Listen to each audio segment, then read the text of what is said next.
Avenger படத்தில் அயன்மேனாக ரஜினி மாசாக சொன்ன ஹாலிவுட் இயக்குனர். சூப்பர் ஸ்டார் ரஜினிகாந்த் இந்திய அளவில் மட்டுமல்லாமல் சர்வதேச அளவில் ஏராளமான ரசிகர்களுக்கு சொந்தக்காரராக உள்ளார். கடந்த ஆண்டில் ரஜினிகாந்த் நடிப்பில் ஜெயிலர் படம் வெளியான நிலையில் கடந்த பிப்ரவரி மாதத்தில் லால் சலாம் படம் வெளியாகி கலவையான விமர்சனங்களை பெற்றது. இந்த படங்களை தொடர்ந்து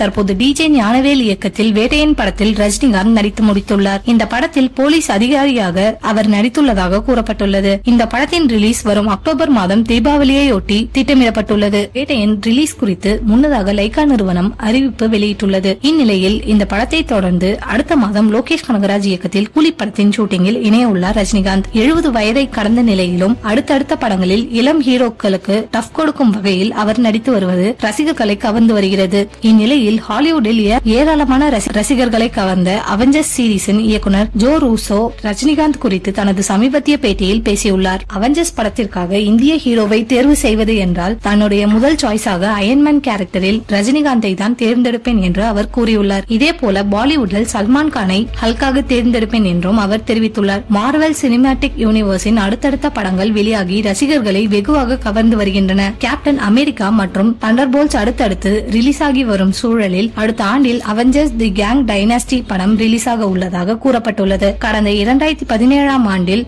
எம்பயர் பத்திரிகை சார்பில் நடத்தப்பட்ட ஆய்வில் அனைத்து காலங்களிலும் ரசிகர்களை கவர்ந்த 100 படங்களின் பட்டியலில் அவெஞ்சர்ஸ் படமும் இடம்பெற்றிருந்தது. இந்நிலையில் இதன் இயக்குநர்களில் ஒருவரான ஜோ ரூசோ நடிகர் ரஜினிகாந்தை தன்னுடைய ஹீரோவாக தேர்ந்தெடுப்பேன் என்று கூறியுள்ளது ரசிகர்களின் கவனத்தை ஈர்த்துள்ளது.